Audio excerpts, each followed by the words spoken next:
contoh yang sangat gamblang enggak tentang pantang menyerah? Suaminya enggak boleh loh, yang melarang nemenin ini Allah nih. Allah ngelarang, bukan Nabi Ibrahim ninggalin loh ya, jangan salah. Nabi Ibrahim pengen nemenin, enggak pengen naruh anaknya di situ, tapi Allah yang suruh naruh, Allah yang suruh ninggalin. Kenapa? Karena Allah pengen mengajarkan pada manusia semuanya, kita mengajarkan kita bagaimana orang yang betul-betul pasrah sama Allah Ta'ala, bergantung sama Allah Ta'ala, hanya berharap pada Allah Ta'ala, pasti beres urusannya. Yakinlah padaku, don't worry, jangan takut kamu kalau udah pasrah sama aku. Subhanallah.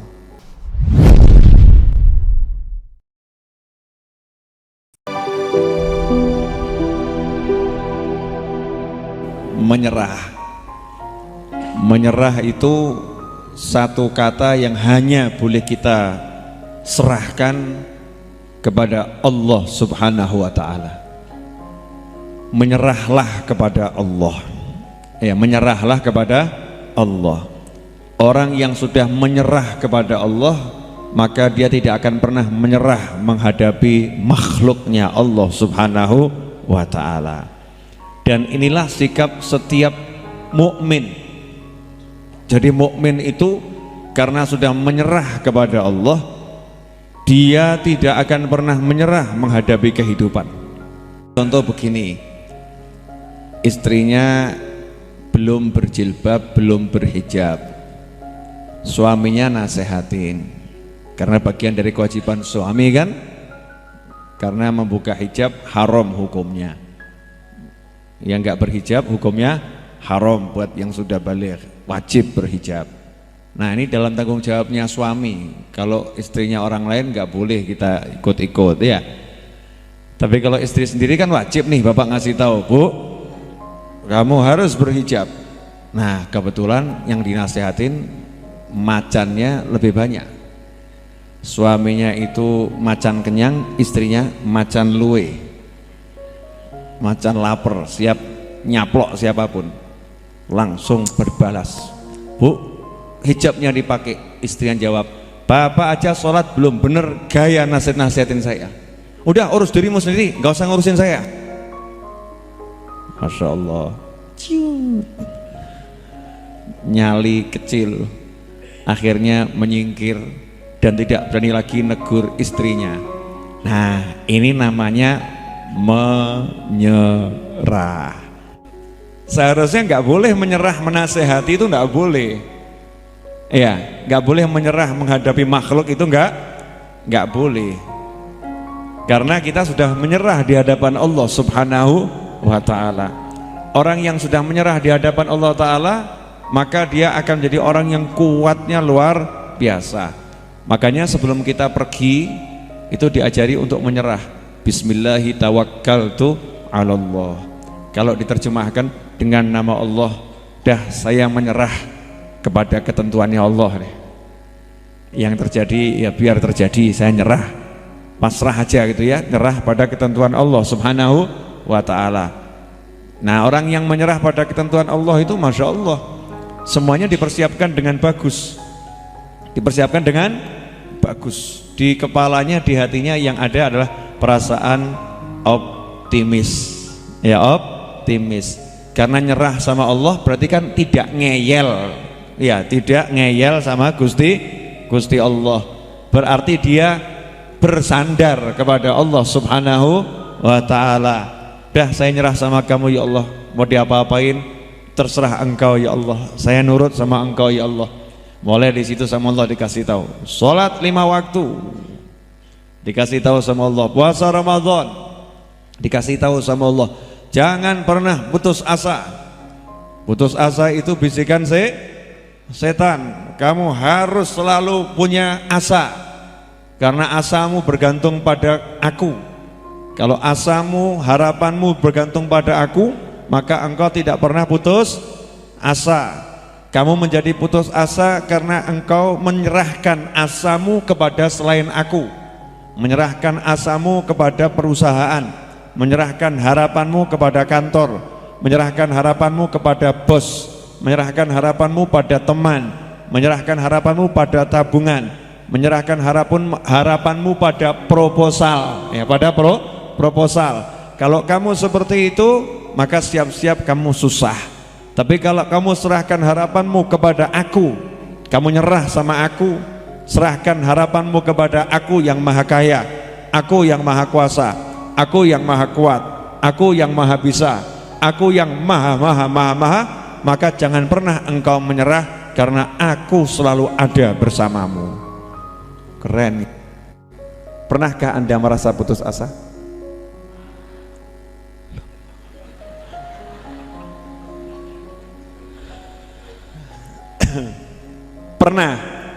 Pernah ya? Pernah. Jadi pernah putus asa. Putus asanya kepada siapa? Nah, ini mulai muncul macam-macam nih. Mulai muncul macam-macam. Contoh ya, contoh nih. Ini contoh sederhana. Pengen melamar pekerjaan di sebuah kantor.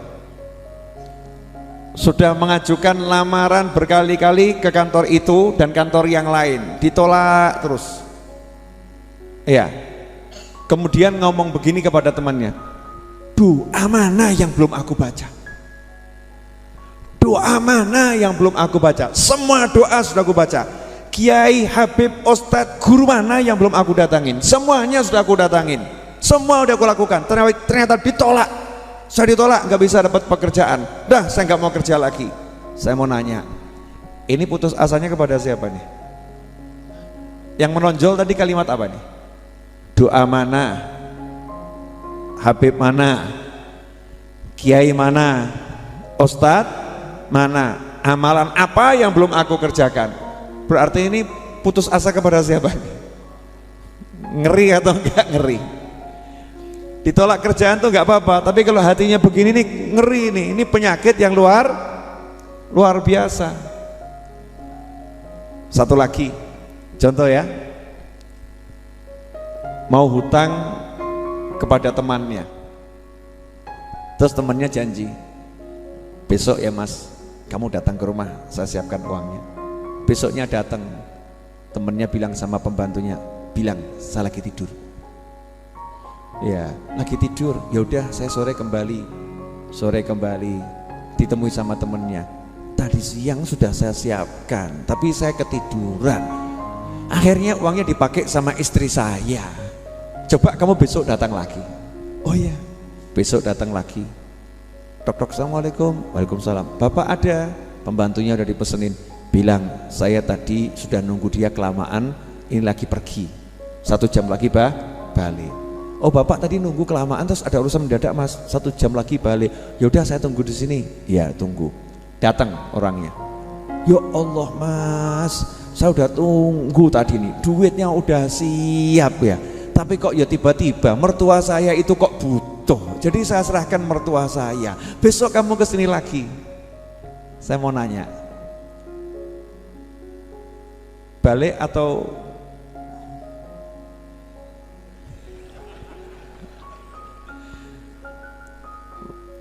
gimana? Ini kan apa namanya, kasus yang terjadi di masyarakat kita ini bentuknya beda-beda. Yang membuat seseorang itu jadi lemes, males gitu ya, terus nggak bergairah lagi, nggak semangat ya, karena dia salah berharap. Berharapnya bukan kepada Allah, berharapnya kepada makhluk. Mintanya bukan kepada Allah, mintanya kepada makhluk. Iya, menggantungkan harapannya bukan kepada Allah, menggantungkan harapannya kepada makhluk. Sementara Allah sudah bilang dengan jelas, siapa yang baca surat ini 3 kali sama dengan khatam Al-Quran, 1 kali sama dengan sepertiga baca Al-Quran. Sehingga seorang sahabat habis sholat yang dibaca bukan surat yang lain, yang dibaca Al-Ikhlas terus, setelah Fatihah Al-Ikhlas terus. Maka ditanya oleh Nabi Muhammad SAW, kenapa engkau baca surat Al-Ikhlas terus? Maka dijawab, aku cinta surat Al-Ikhlas, karena itu ada sifat-sifat Ar-Rahman. Maka Rasulullah menyatakan, cintamu pada surat itu membuat engkau masuk surga. Ternyata di Al-Ikhlas Allah sudah bilang, Qul huwallahu ahad. Nah ini yang harus kita sampaikan dulu kepada hati kita, pikiran kita, otak kita, ilmu kita, dosen kita, teman kita, guru kita, pekerjaan kita, kantor kita, relasi kita. saya cuma punya Allah, bukan kalian semua. Tapi jangan diomongkan. Ketemu dosen mau pendadaran, Qul huwallahu ahad, gak sih lulus mas? Bukan gitu caranya. Hati ya, hati. Qul huwallahu ahad. Lulus nggak lulus bukan urusan bapak. Iya, dokter sembuh nggak sembuh bukan urusan kamu. Kantor, saya dapat gaji nggak dapat gaji bukan karena anda. Pasar, laku nggak laku bukan karena apa? Pasar. Qul huwallahu ahad, semua karena Allah. Lah kalau sudah hati itu percaya semua karena Allah, ya tenang toh. Jadi ketika jual barang nggak laku, sama Allah belum boleh laku kok, pasti bagus. Ketika dia sudah berusaha maksimal, ya berusaha maksimal, belajar dan lain sebagainya, kemudian ternyata kamu nggak lulus, tambah setahun lagi, Allah nyuruh saya tinggal setahun lagi di kampus ini kelihatannya.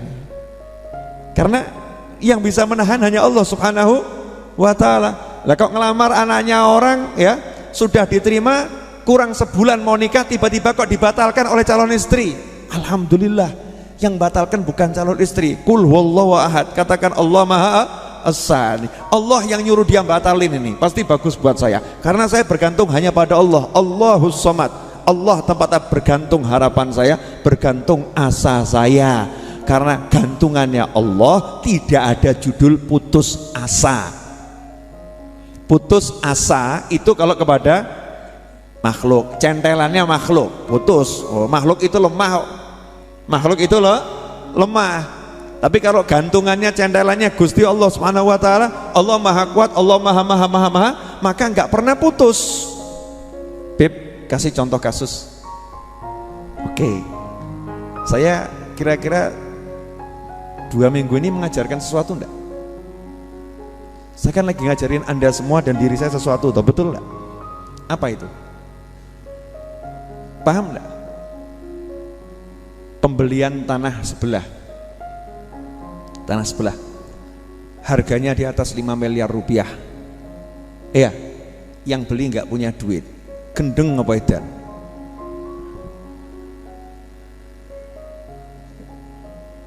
Gila atau waras nih?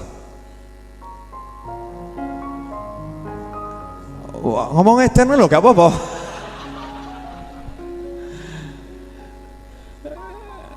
Subhanallah, ya kan? Saya bilang, saya nyatakan beli gitu ya, beli. Terus suruh bayar uang muka 1M 250 juta hari Senin yang lalu. Ini Jumat kan? Senin yang lalu. Kebayar nggak? Kebayar. Saya mau gantungkan asa saya masih apa? Sama jualan buku. Jenengan yang minta diskon terus. Sebagian minta gratis gitu kan ya. Mau harapannya sama buku, repot. Sama yang kaya-kaya itu, yang kaya-kaya yang punya duit, kadang kalau mau diutangi udah ngendo, pasar lagi sepi gitu kan ya, dongeng ngendo, kebutuhan banyak, kan seperti itu ya. Mau apa? Mau sama proposal, saya tidak boleh minta proposal pada siapapun, itu aturan dari guru saya, tidak boleh buat proposal. Minta sumbangan, keliling nggak boleh minta sumbangan, bolehnya cuma ngasih informasi. Ya udah, saya buat informasi, ya kan? Jika ingin ikut andil gitu toh, nggak terus tak teleponi cici tolong ya transfer loh, tolong wis buat transfer tolong, nggak ada toh, nggak ada. Atau saya telepon teman saya mau beli tanah loh ya, kalau punya duit ayo kamu kirim loh ya, yang kirim yang banyak, oh surga loh masya Allah 10 kali lipat. Nggak ada. Ada nggak di informasi yang saya sebar itu tulisan, jika Anda menyumbang Majelis Ar-Raudhah maka Anda mendapatkan pahala 10 kali lipat? Ada nggak? Nggak ada. Siapa ingin ikut andil silahkan transfer ke nomor rekening ini, betul kan ya? Insya Allah berkah untuk semuanya, selesai gitu kan? Nggak A, nggak B.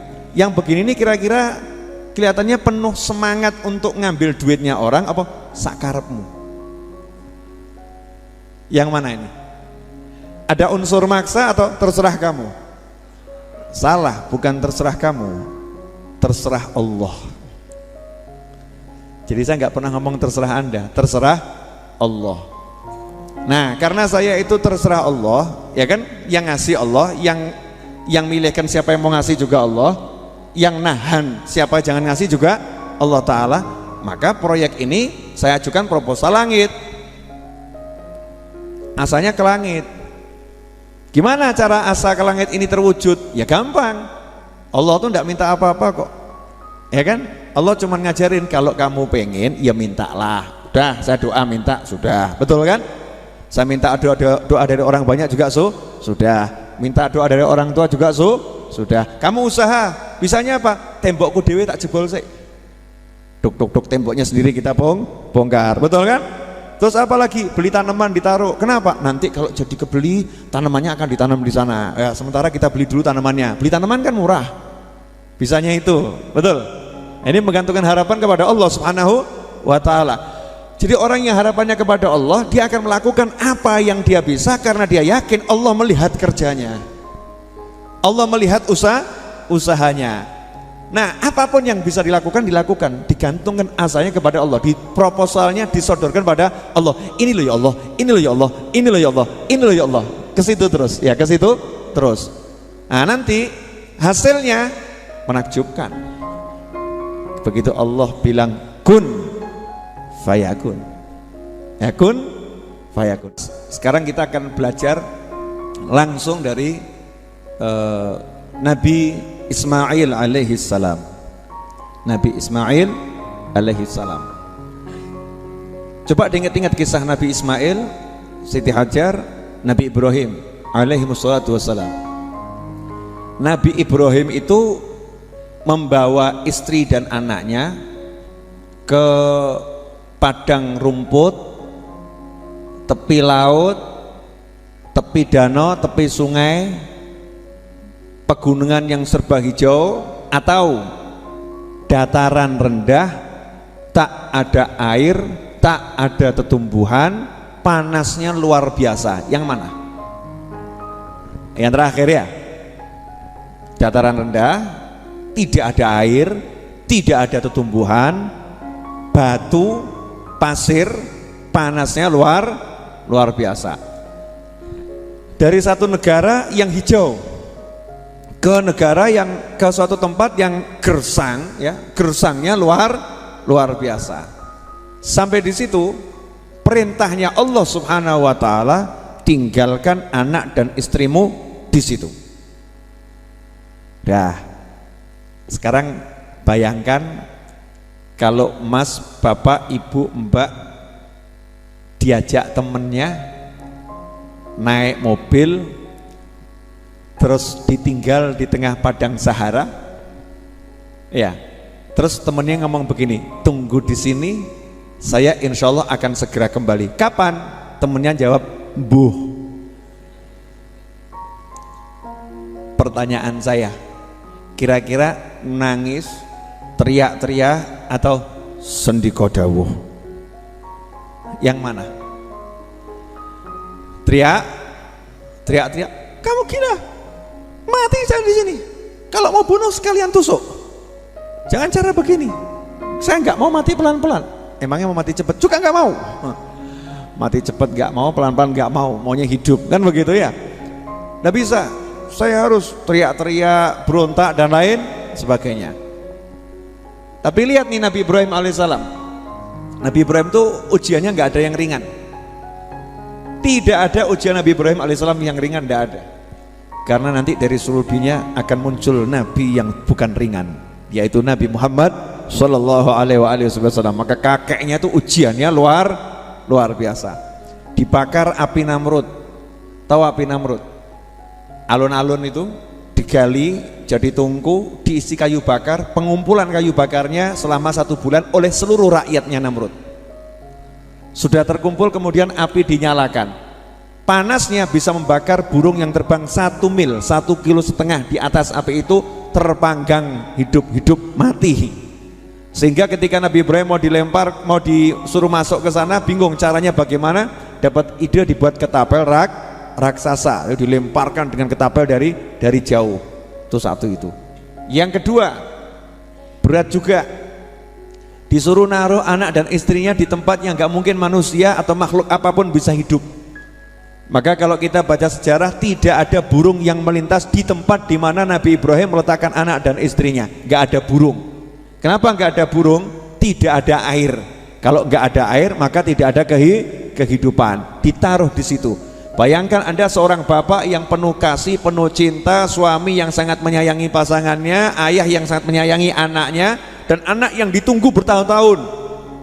Tiba-tiba disuruh letakkan anakmu dan istri kesayanganmu, istri yang kau cintai di tempat yang seperti itu. Masya Allah, nyerah sama Allah Ta'ala. Ya, nyerah sama Allah Ta'ala, pasrah sama Allah Ta'ala, tapi pantang menyerah. Nabi Ibrahim tidak pernah ngomong, istriku, anakku, ini saat-saat yang menentukan untuk kita. Saya sebagai suami mohon maaf, I love you. Wah, lebay. Tidak ada. Setelah hari ini kita tidak akan berpisah lagi, tidak akan bertemu lagi. Ini perpisahan kita. Kalian pasti mati. Ini padang pasir. Tapi inilah kehendak Allah. Terima kehendak Allah yang ikhlas ya. Nangis, mati awakmu. Karena tidak ada. Cari satu ayat, satu hadis yang bunyi enggak ono, tidak ada. Karena menyerah kepada Allah, tidak akan pernah menyerah dalam menjalani keputusan Allah Subhanahu wa Ta'ala. Allah kan nggak bilang taruh anak dan istrimu di situ mereka akan mati, nggak ada. Perintahnya Allah cuma taruh anak dan istrimu di situ, selesai. Istrinya nanya 3 kali nggak dijawab toh, diem saja. Kenapa gitu, nanyanya juga indah, kenapa. Yang ketiga kali istrinya paham, oh ini kalau ditanya nggak jawab, berarti ini perintah Allah Ta'ala. Masya Allah, istri Nabi Ibrahim tuh langsung ngomong, suamiku ini yang perintah Allah. Perintah Allah. Ngangguk tok Nabi Ibrahim, mengangguk tanpa noleh. Lanjutkan perjalananmu, tinggalkan kami di sini, jangan pikirkan kami, jangan khawatir, jangan galau, jangan risau. Kami pasti diurus sama Allah Ta'ala. Dah, kamu jalan. Keren. Ditinggal di padang Sahara tanpa ada yang menemani kecuali bayi, bayi yang belum bisa apa-apa. Tidak ada makhluk yang namanya burung sekalipun, nggak ada, karena nggak ada air, nggak ada kehidupan, nggak ada manusia di situ. Mungkin jin juga nggak berani ke sana. Sepinya pol ya, sepinya luar biasa. Santai loh nih istri Nabi Ibrahim ini keren loh, ini diabadikan dalam sejarah ya.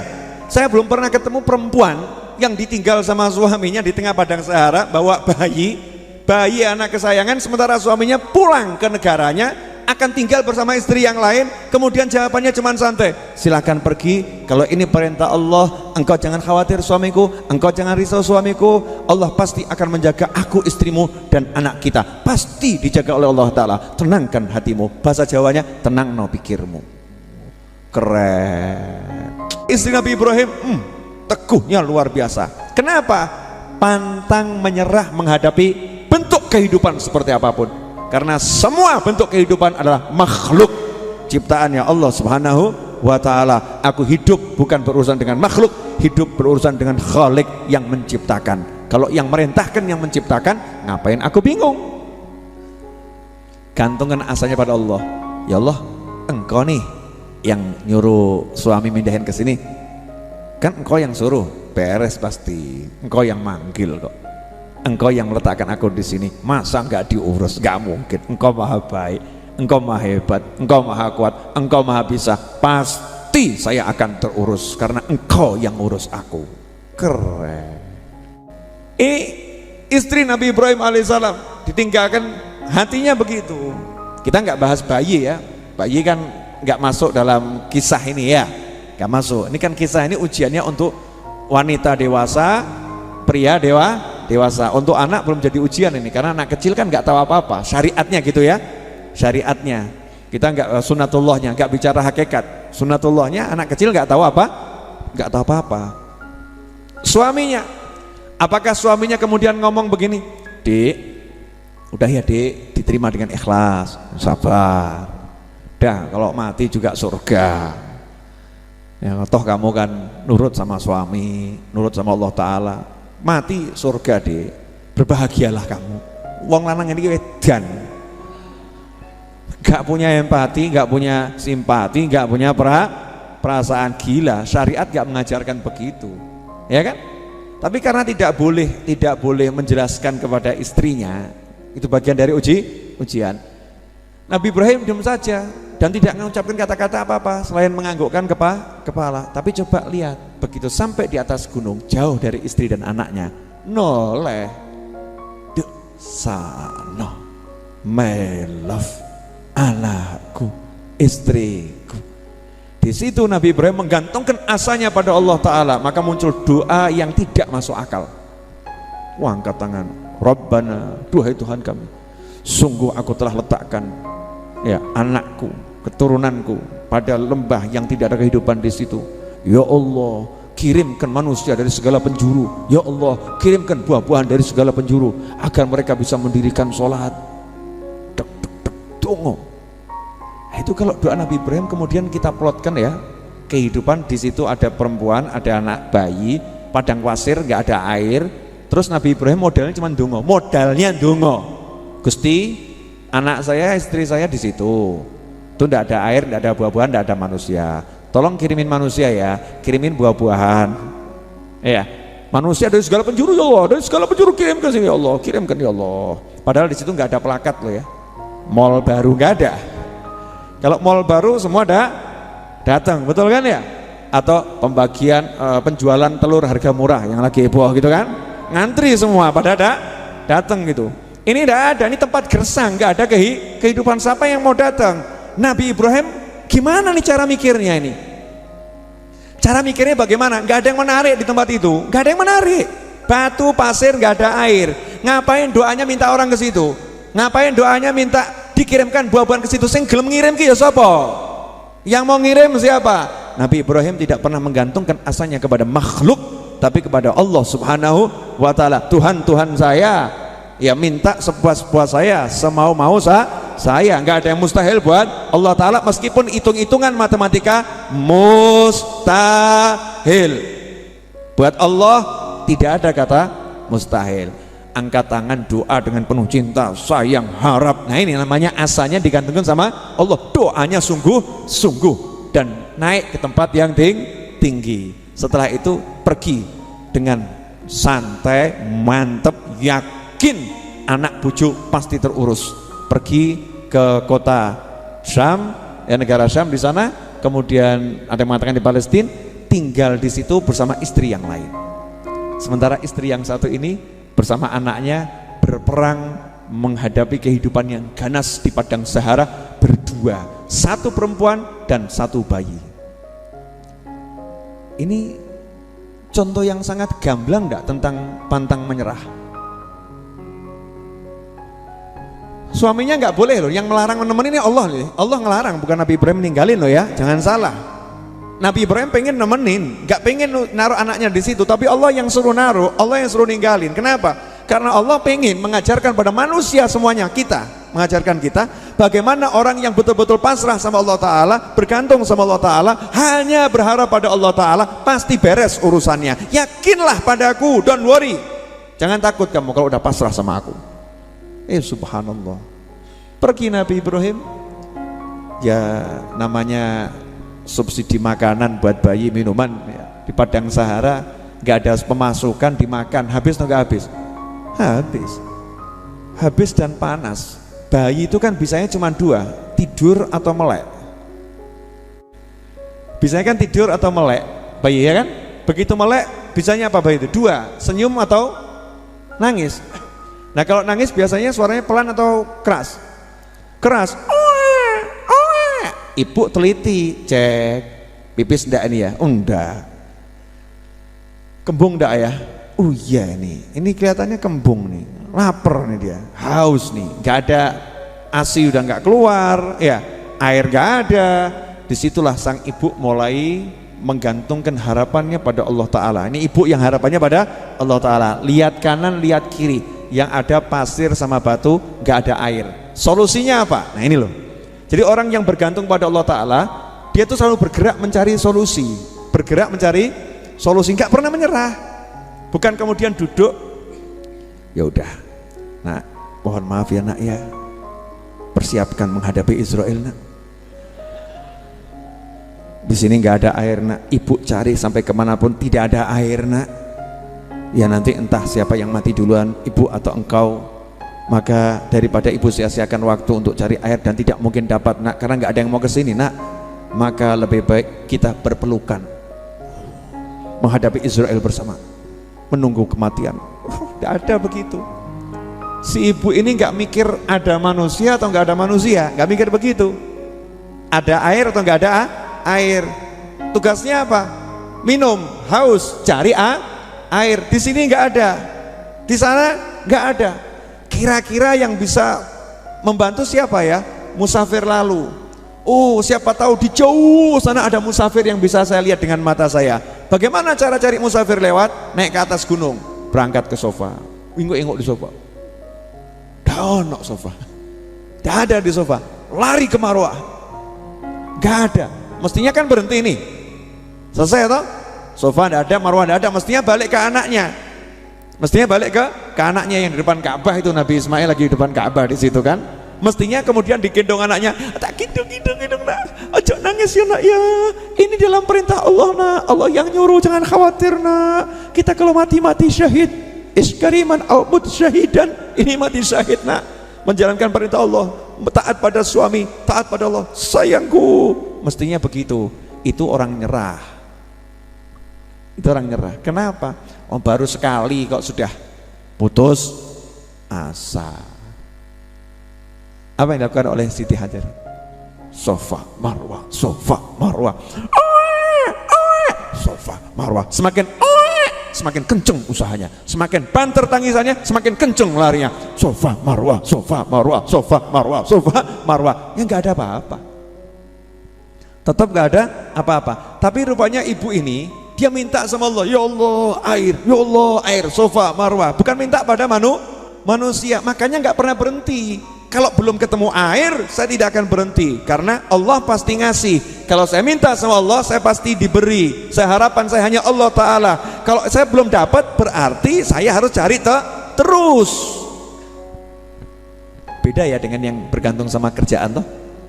Beda. Terus dia yakin sudah minta pasti dikasih, malah dia cari terus. Hasilnya apa? Munculnya di kaki bayinya. Nah, menariknya cara Allah itu kalau ngasih itu ya, nyarinya itu di sofa dan Marwah, munculnya di kaki bayi. Seperti jenengan tuh loh mas, yang gentol cari jodoh, Jakarta, Surabaya, Bandung, Kalimantan, Jogja, ya, mana lagi? Malaysia, Singapura, mana? Ayo sebutkan, ngarangau sakarmu. Ya, ke Cina, ke Hong Kong, cari jodoh. Ujung-ujungnya penggoh. Tonggonya dewe, tapi dapat ya kan? Karena dia nyari, ya Allah mana ya Allah, ya Allah mana ya Allah. Ujung-ujungnya dimunculkan tetangganya. Nah terus ngomong sama ibunya, lah kok kebian rakyat tuh antombok ya? Kok nggak kelihatan ya? Ini kok nggak kelihatan dari dulu, kok munculnya sekarang? Sama Allah dimunculkan. Tapi dia gerak cari harapannya pada Allah Subhanahu wa Ta'ala, nggak mandek, nggak nyerah. Sepupu saya 17 tahun menikah nggak punya anak, keliling dunia berobat. Ujung-ujungnya apa? Karanganyar, Dokter Runi, anaknya 3. Setelah itu punya anak 3, bahkan 4 totalnya, meninggal 1. Masya Allah. Keren atau nggak keren?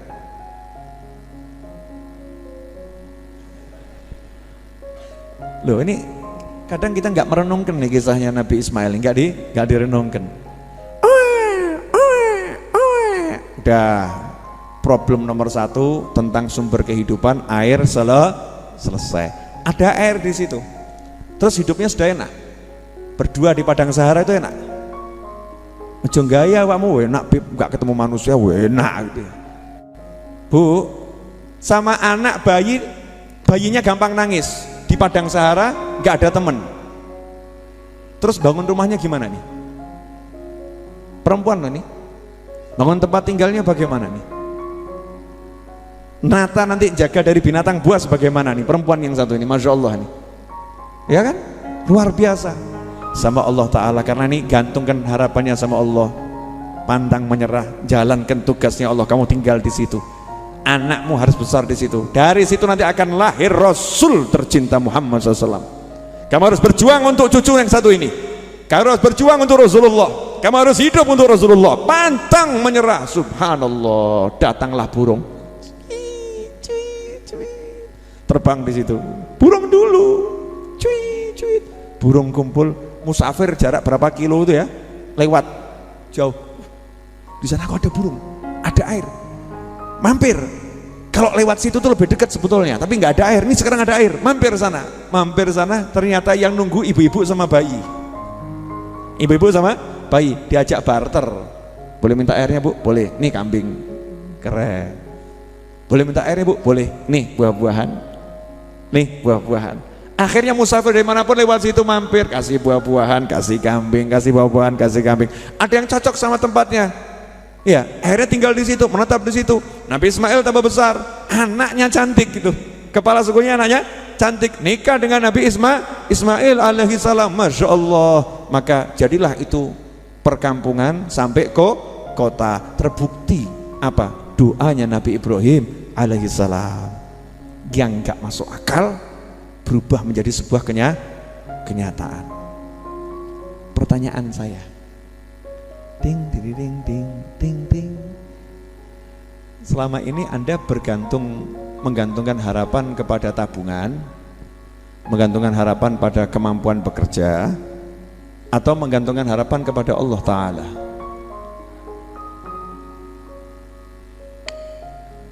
Jadi orang yang udah percaya sama Allah gak mungkin menyerah. Kalau udah punya pengen, dia akan kejar itu semaksimal mungkin. Tapi dia harapannya sama Allah. Jadi kalau gagal tuh nggak pernah gagal, dia dalam kepalanya nggak pernah gagal. Kalimat yang muncul apa? Belum berhasil. Beda ya? Beda atau sama? Gagal sama belum berhasil tuh. Bedanya di mana? Gini mas, ngelamar pekerjaan di kantor, ditolak, gagal atau belum berhasil? Alah gaya. Sekarang aja ngomongnya belum berhasil. Kemarin ngomongnya apa? Loh kok tadi bilang belum berhasil? Yang betul gagal atau belum berhasil? Belum berhasil atau gagal? Halo. Kok bingung kenapa? Jadi selama ini kepala kita ini seringkali melakukan hal-hal yang membuat hidup kita nggak enak karena kita salah menggantungkan harapan. Contoh, sakit, berobat, nggak sembuh-sembuh. Saya mau nanya, sedih, galau, atau tenang? Sedih sama galau, ya. Hatinya tenang enggak?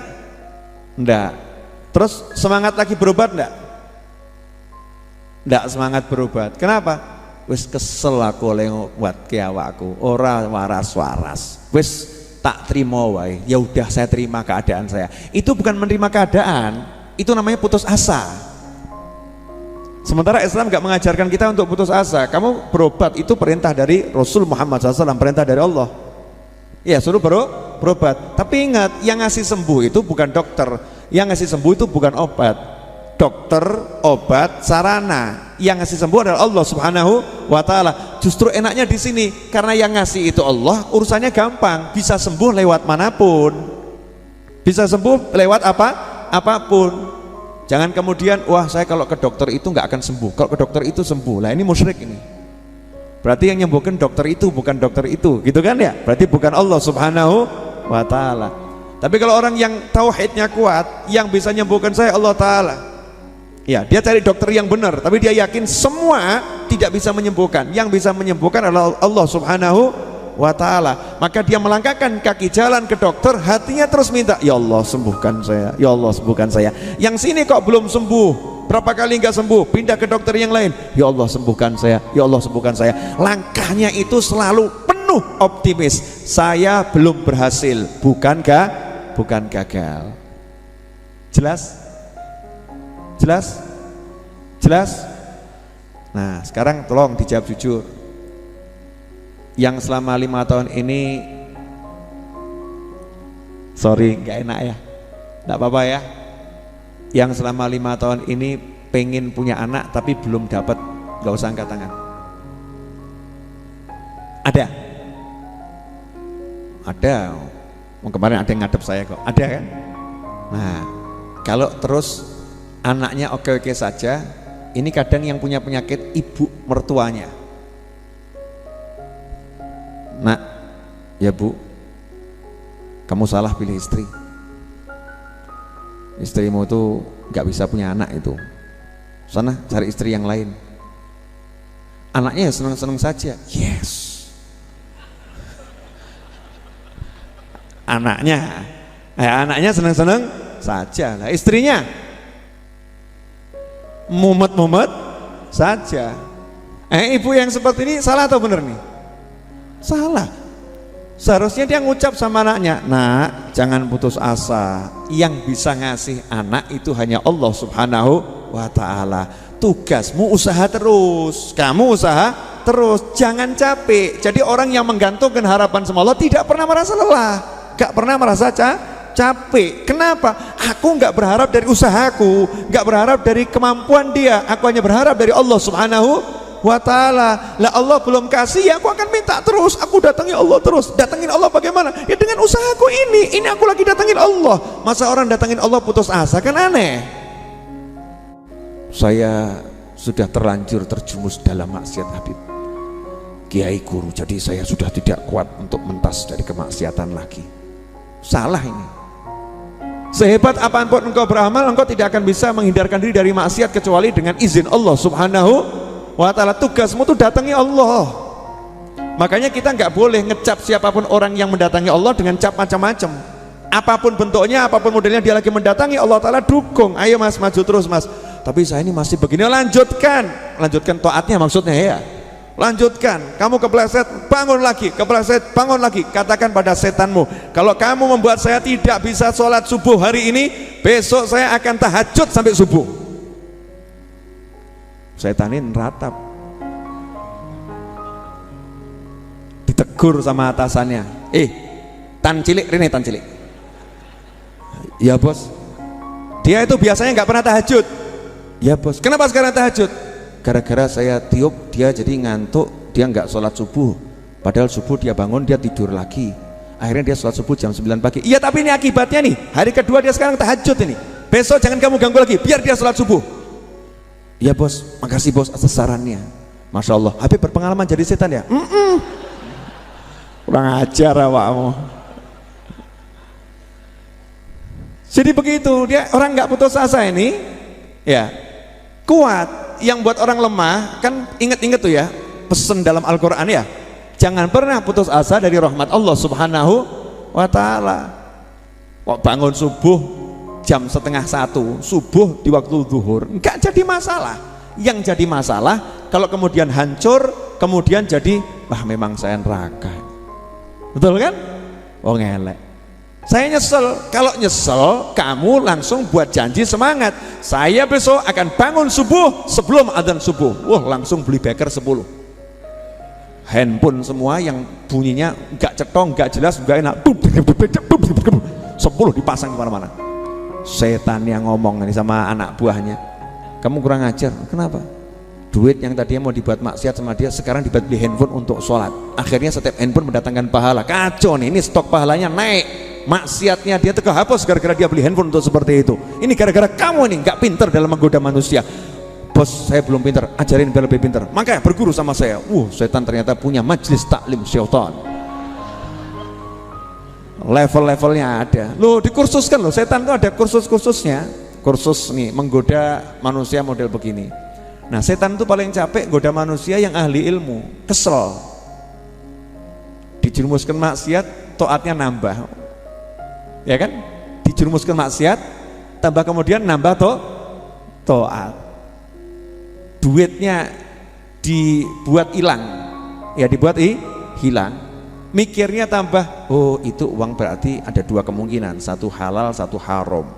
Kalau haram ya ben hilang sisa, kalau halal mesti balik, berarti aku harus kerja lebih giat lagi, siapa tahu nanti Allah akan ngirim aku rezeki gantinya yang hilang itu berlipat-lipat. Oke, sekarang aku akan ke pasar lebih giat lagi. Wah, goro-goro tak jerumuskan begitu, sekarang dia semakin giat. terus dapat duit, sedekahnya semakin gede. Wah, repot nih ngadepi orang berilmu. Akhirnya setan mengeluarkan ultimatum kepada seluruh anak buahnya. Kawan-kawan, mulai hari ini jangan menggoda orang alim dengan godaan-godaan seperti itu. Kenapa? Tiwas kesel. Kita capek menjerumuskan dalam maksiat, kemudian dia dapat pahala yang besar. Terus gimana guru? Kata setan kepada setan bawahannya. Gimana guru? Ya udah, kasih bisikan yang sering dia nggak sadar. Apa itu? Jadikan kesombongan ada dalam hatinya. Ini penyakit kita sejak dahulu, kawan-kawan. Kita ini diusir gara-gara kita sombong. Mari kita tularkan kepada manusia. Ini kita pakarnya. Penyakit sombong ini adalah kekhususan kita para setan. Nah, manusia akan kita ajari sampai dia tidak terasa kalau lagi berbuat sombong. Naudzubillah min dzalik. Nah, orang yang menggantungkan harapan pada Allah nggak kenal putus asa. Jelas? Apa yang jelas? Dah, sekarang penutup, belum selesai closingnya ya. Begini, pertanyaan saya pertama tadi loh, Tuhan kita siapa? Yang maha memberi siapa? Yang maha bisa siapa? Yang maha kaya siapa? Kita berhubungan dengan siapa? Kita hambanya siapa? Selesai. Sekarang saya mau cek, boleh? Ada enggak di sini yang punya masalah, punya hutang banyak? Ayo ngomong, ngaku sing banter ngono lho ya. Ada enggak yang punya masalah hutangnya banyak? Yang paling banyak hutangnya siapa? Habib Novel nih. Saya mewakili Anda semua, saya punya hutang itu lebih dari 4M. 4,5 M hutang saya, dan selama 6 bulan harus lunas. Betul? Oke. Sekarang yang bisa buat kaya siapa?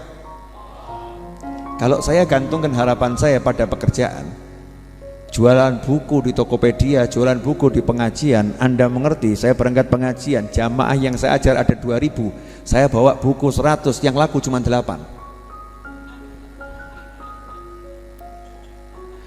Bapak, ibu-ibu yang berminat beli buku-buku tulisan saya, selesai majelis ini ya, bisa beli di belakang sana, buyar semua, ke arah yang sama, tapi yang mampir beli buku 8 orang. Ya kan? Bahkan saya bilang, buku saya diskon 50%, yang beli cuma 10 orang. Rata-rata begitu, nggak banyak yang beli. Jadi kalau menggantung harapan dari jualan buku, nggak akan tertutup itu yang namanya melunasi hutang dalam waktu 6 bulan. Betul? Oke. Menggantungkan harapan saya kepada kalian. Anda ini, transfer, sehat transfer Bib, 50.000. Betul kan? 10.000. Bisa, tapi butuh waktu yang sangat lama. Bener kan? Atau kepada seluruh masyarakat Indonesia, siapa yang kenal aku?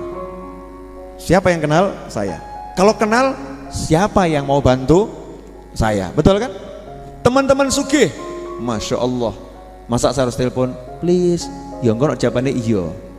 Oh iya Beb, siap. Ya kan? Boleh saya hutang? Siap. Begitu nyebut hutang 1 miliar, jaminannya apa? Pasti akan begitu. Ya pasti akan begitu.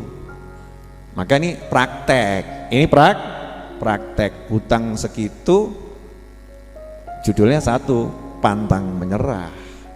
Kenapa? Yang sugih Gusti Allah, yang kaya Allah, yang punya Allah, yang bisa Allah, yang ngasih Allah, yang gerakkan hati manusia Allah. Jadi saya laporan sama Allah, ya Allah hutang saya segini, saya mintanya 10 M ya Allah, buat beli yang lain sekalian. Nanggung segitu sekalian belakangnya. Betul kan ya? Lah kalau minta masa nanggung-nanggung ya, sekalian juga depannya, berarti ya 20 M sekalian ya. Amin Allahumma 20 M. Loh ya minta aja, tinggal ngucap, mikir ngapain tuh ya? Hanya berharap pada Allah. Mesti setan bisa sing logis, sing masuk akal. Wah saya nggak mau masuk akal, masuk iman aja. Nabi Ibrahim nggak pakai akal kok, pakai iman. Nyatanya udah tahu padang Sahara tandus, nggak ada manusia, nggak ada kehidupan, mintanya buah-buahan, manusia datang ke sana, iklannya tekonti, ya kan? Saya masih alhamdulillah ada Instagram, ada Facebook, ada YouTube, ada WhatsApp, ada Telegram, ada macam-macam, bisa pasang iklan, betul kan ya? Nabi Ibrahim iklannya kemana? Hanya ke Allah Ta'ala langsung, betul? Dah pasrah sama Allah, menyerah sama Allah. Ya Allah, saya tidak bisa, hanya Engkau yang bisa. Muncullah semangat, muncullah semangat. Hambaku, kalau Engkau yakin aku yang bisa, tunjukkan kamu percaya sama aku, tunjukkan. Caranya bagaimana? Tulis tuh, siapa ingin ikut andil, share. Saya percaya hanya Allah nanti akan menggerakkan hati hamba-hambanya, betul kan? Siapa digerakkan? Ya kalau cuman jamaah Ar-Raudhah misalnya 2000 orang gitu ya, 2000 orang, ya saya yakin Anda semua orang-orang yang baik, tapi kan saya tidak mungkin maksa Anda untuk A, B. Saya bukan seperti itu, betul kan ya? Masing-masing punya kebutuhan, masing-masing punya kepentingan. Nanti kan muncul angkanya sendiri, butuh waktu yang lama. Maka langsung saya lihat jagat raya, ya Allah, umat Rasulullah ada di jagat raya, Indonesia, Malaysia, Singapura, itu banyak umat Rasulullah. Gerakkan hati yang cocok untuk majelis ini. Jadi yang uangnya itu cocok untuk majelis ini, ya Allah, gerakkan. Yang nggak cocok nggak usah. Paham maksudnya toh? Nah, ini bahasa halus, udah kasar-kasar gitu loh. Wah, share, sebarkan, share, itu satu yang saya bisa.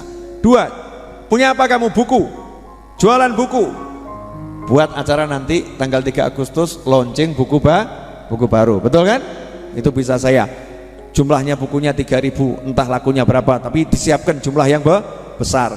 Kemudian jual paket buku 9 judul, harga 500.000 rupiah. Bisanya jualan buku. Jualan apa lagi? Baju takwa. Belum diiklanin tapi itu ya. Baju takwa. Apa yang bisa lagi? Entek. Apa nih ya? Kau no. Bisa yang saya bisa itu. Apalagi? Gambar. Bangunannya digambar dulu. Apalagi? Oleh gempur-gempur. Ya, apalagi? Nanti insya Allah tanggal 3 Agustus peletakan batu pertama. Nekat ya? Apalagi? Senin insya Allah kita bongkar. Apalagi? Terus muncul nih yang bisa kita lakukan. Ajaib. Subhanallah. Percaya boleh, nggak percaya boleh. Iya. Saya sangat senang dan syukur sama Allah karena sangat banyak orang yang transfer yang nilainya 50.000, 100.000, 50.000, 100.000. Jumlahnya sangat banyak. Kenapa saya sangat senang? Karena biasanya orang yang transfernya 50.000, bulan depan transfer lagi. Ya, bulan berikutnya transfer lagi. Insya Allah dengan transfer 50.000, 100.000, kalau jumlahnya setiap bulan bisa 500 juta kan ya lumayan tuh ya. Betul kan? Lumayan. Tapi yang buat saya kaget, jangan cerita orang-orang ya, rahasia ya. Mudah-mudahan ini bisa terus begini sampai membeli tanah berikutnya, amin, dan membangunnya ya. Ini rahasia, jangan di-share. Selama 4 hari ini dalam satu hari dari 100.000, 50.000 masuk ke Majelis Ar-Raudhah tidak kurang dari 80 juta rupiah.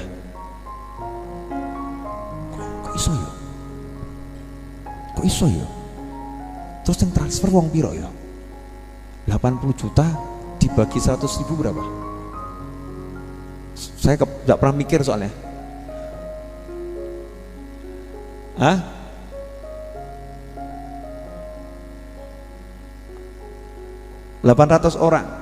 800 orang tiap hari. Gimana itu? Yang gerakkan hati manusia itu siapa? Mesti setan BCI. Setan ini, hei kamu ngapain kesini setan? Pergi. Setan kok BCI-in Anda? Itu kan Habib Novel, kurang ajar setannya. Kalau saya nggak bisa. Itu kan Habib Novel jamaahnya banyak. Itu Habib Novel kan temennya banyak. Itu setan itu kawan-kawan. Bukan itu. Bukan karena jamaah, bukan karena temen. Itu juga bagian dari kita nggak gantung sama Allah Subhanahu wa ta'ala. Kalau gantung kan sama Allah ta'ala keren. Nah ini bisa Anda pakai, misalnya Anda punya bisnis. Saya tuh seneng kalau kajian ini manfaat ya, manfaat. Anda punya bisnis, nggak punya teman banyak, Jualan sapu misalnya, wah dijual koncone ya ora laku, yang bisa beli berapa orang. Salah itu, karena mikirnya punya teman berapa orang. Berpikirlah kamu punya Allah, gantungkan harapan pada Allah. Tugasmu bawa sapumu keluar keliling, taruh sapumu di potret di Tokopedia, terus kemudian di apalagi itu, Bukalapak ya, pokoknya toko-toko yang online tuh ya, pasang semua. Kemudian di WhatsApp itu ada kontak sekian banyak, share lah gambar yang berminat beli paku sapu ya, hubungi nomor WhatsApp ini, sapu ajaib, udah judulnya sakarepmu, namanya ajaib gitu kan. Nanti yakin minta sama Allah Ta'ala, ya Allah hambanya berharap padamu, nanti Allah akan menggerakkan sesuatu yang luar biasa. Pertanyaan saya, kalau udah hidup prinsipnya begitu, kenal putus asa enggak? Jadi mulai hari ini jangan pernah ada yang datang ke Majelis Ar-Raudhah menghadap Habib Novel kemudian berkata, Bib, saya ini sudah 4 kali menikah, cerai, nikah, cerai, nikah, cerai, saya udah putus asa membangun rumah tangga Habib. Jangan begitu ya mbak-mbak ya, mas-mas juga jangan begitu lagi. Itu orang-orang yang putus asa karena nggak pernah mengharapkan asanya, menggantungkan asanya pada Allah Subhanahu wa Ta'ala. Atau, Habib, saya udah capek kerja sama tinggal di musola. Itu namanya bukan kamu orang baik, tapi kamu orang malesnya luar biasa, karena nggak mau bertanggung jawab terhadap kehidupan, lelah dengan kehidupan. Itu namanya putus asa. Tapi kalau duitmu 2 miliar kemudian kamu sujud di musola, duitmu kamu dum-dumkan, boleh. Itu bukan orang malas, itu namanya orang sudah kerja lelah. Emang dia betul-betul pengen ibadah. Nah, ikhwani rahimakumullah, jangan pernah menyerah karena Tuhanmu Maha Pemurah. Oke?